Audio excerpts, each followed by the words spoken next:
for joining me on the journey. This is Completed Christianity. So welcome back again, next episode of Being Complete, the last, number 5 in the Mark of the Beast series. And so we'll wrap this up today and then get started on filling in our schedule so that I may know him. Philippians 3:10. This is the second part. First is know your enemy. Now it's know your Redeemer. You know who he is, what he is about. So, Exodus 31:17, speaking about the Sabbath, says, between me and the children of Israel, it is a sign forever. For in 6 days Yahweh made the heavens and the earth, and on the seventh day he rested and was refreshed. This word sign could also be translated as mark, and we're going to look at that. And so in the grand scheme of things, the beast has his mark. The Father has his mark. His mark is right here. It's his word. It's his worship. It's his Shabbat. Everything inclusive. Because his sign is not just his Shabbat. His mark is not just his Shabbat, but it's the whole entirety of his word. And if you're a Christian, you don't believe in that, but that's because you're taught by the beast system, by the Antichrist, to not believe that. And that's where it started. Go back to my first series on this channel, The Faulty Foundation, tells all about that. So this word sign, it is H226 in the Strongs, and it's H226 here. It's the word oath in Hebrew, and it means a distinguishing mark as one of its meanings that it can mean. So sign, mark, same thing. Signal, X, mark, sign, all the same thing. So Genesis 4:15, and Yahweh said unto him, therefore whoever slays Cain, vengeance shall be taken on him sevenfold. And Yahweh set a mark upon Cain, lest any finding him should kill him. So this word mark is the same word. This word that says mark, that there was a mark set on Cain. Everybody teaches that. A mark set on Cain. It's the same Hebrew word as for sign. It is the H226. Deuteronomy 6:4. Hear, O Israel, Yahweh our Elohim, Yahweh is one. And you shall love Yahweh your mighty one with all your heart, and with all your being, and with all your might. And these words which I am commanding you today shall be in your heart. And you shall impress them upon your children. You shall speak them when you sit in your house, when you walk by the way, when you lie down, and when you rise up. And you shall bind them as a sign on your hand, and they shall be as frontlets between your eyes. You shall bind them as a sign. This word sign, it can also mean mark. It is the Father's mark. It is his whole word. In therein is also his Shabbat, his Sabbath. So bind them as a sign on your hand, and they shall be as frontlets between your eyes, which means forehead. Frontlets between your eye, your forehead. The hand, the forehead, for the mark of the Father. The hand, the forehead, for the mark of the beast. 1 John 2:4. The one who says, I know him, and does not guard his commands, is a liar, and the truth is not in him. But whoever guards his word, truly the love of the Mighty One is perfected in him. By this we know that we are in him. The one who says he stays in him ought himself also to walk, even as he walked. Beloved, I write no fresh command to you, but an old command, which you have had from the beginning. The old command is the word which you heard from the beginning. So couple things to point out in this is that the word that it's talking about is the whole word. It's the Torah. Okay? There's no divisions in the word. There's not old and new. There is the word. Because the word of the Father is always the word of the Father.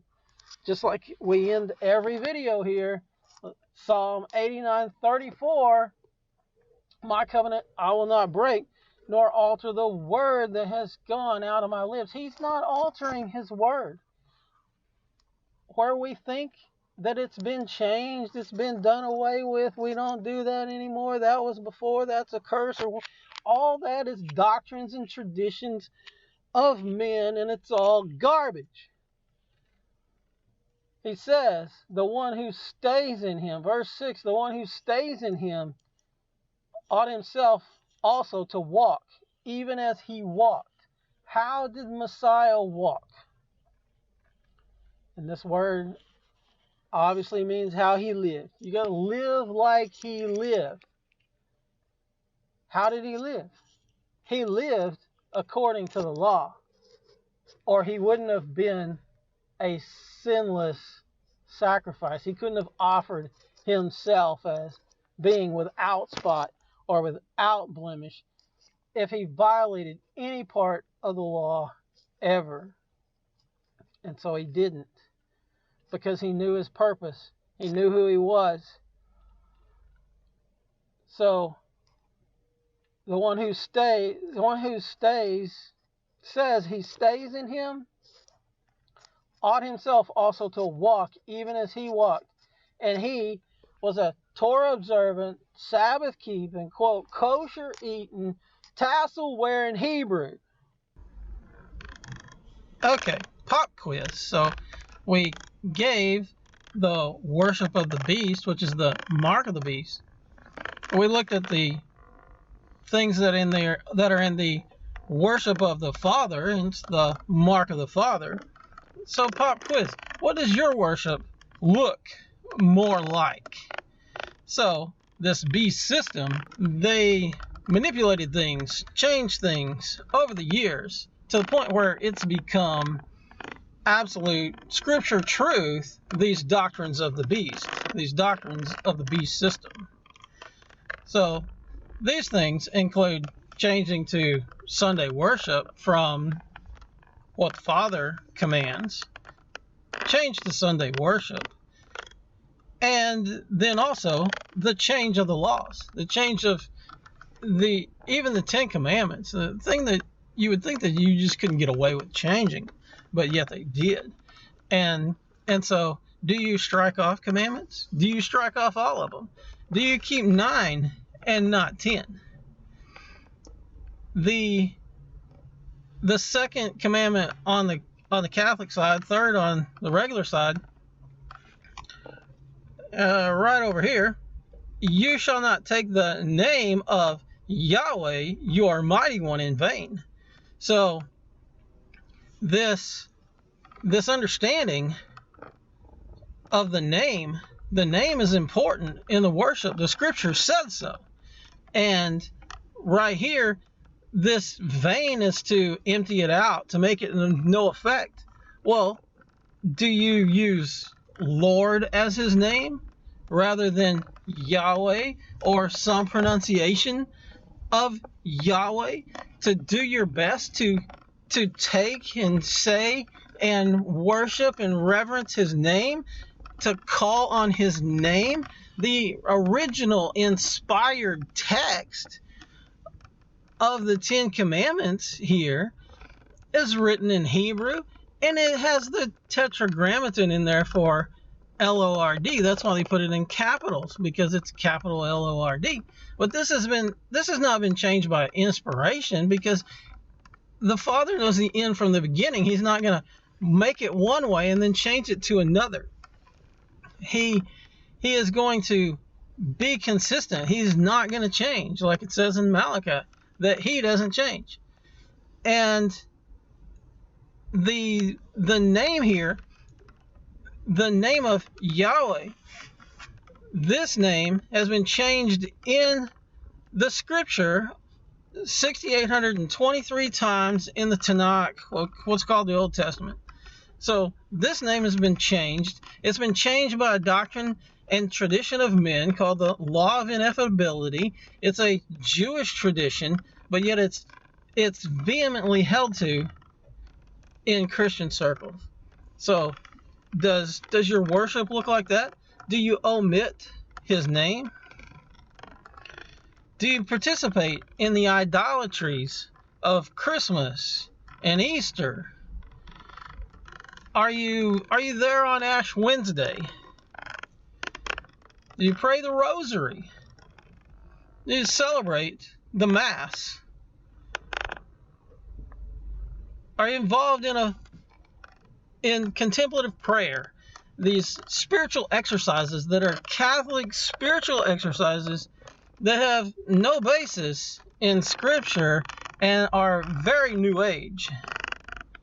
Are you part of the emergent church that does all this? Or are you looking at the Scripture and the Scripture alone? As Messiah said in Mark 7, Matthew 15, he pointed to the Scripture alone and he condemned the traditions of man. So the Scripture alone, it leads us to the ways of the Father. It leads us to the Father's Sabbath day, his Shabbat. And the Father has his set apart days of the year that mean things and continue to mean things and continue to minister in the lives of people even to this day. So he has Passover represented here, the Feast of Unleavened Bread, First Fruits, which is the real resurrection day, Shavuot, the Feast of Weeks, very important, that represents the giving of the law, giving of the Torah, and 1,200 years to the day, it represents, this was the day, Shavuot, Feast of Weeks, so it's been called Pentecost now, but the Pentecost robs it of its meaning, and that's the intent. And so that's the day that the Spirit comes down. So you have originally on Shavuot, on that day, Moses received the law. That was, in the law, the scripture says, Psalm 119, 142 says that the law is the truth. The Spirit is the Spirit of truth. Let that sink in. Then there's Yom Teruah, Feast of Trumpets, Yom Kippur, Sukkot. Does your worship look like this? Does your worship look like Scripture? Or does your worship look like the worship of the beast? Does your worship exclude unclean things in your life? No pork, no catfish, no shrimp and other shellfish. All these things are bottom feeders. And they are not sanctified by the word, as it says in I believe First Timothy. They're not. These things aren't sanctified by the word. The word sanctifies the things that are listed as good in Leviticus 11. So, do you wear tassels, the tzitzit, that these things represented in Numbers 15, that they are to remind you to keep all the ways of the Father and not go whoring after the things that your heart is inclined to go whoring after. So what does your worship look like? Does it look like Scripture, or does it look like the mark of the beast? Psalm 89:34, my covenant I will not break, nor alter the word that has gone out of my lips. If you like the video, give us a thumbs up. Comments of opposition are welcome. Just don't say anything dumb like we're not under the law, we're under grace, because you've been taught to use that verse outside of the bounds of its intended context. Subscribe. Subscribe now. Smash that subscribe button and ring that bell so that you get notifications of all future videos.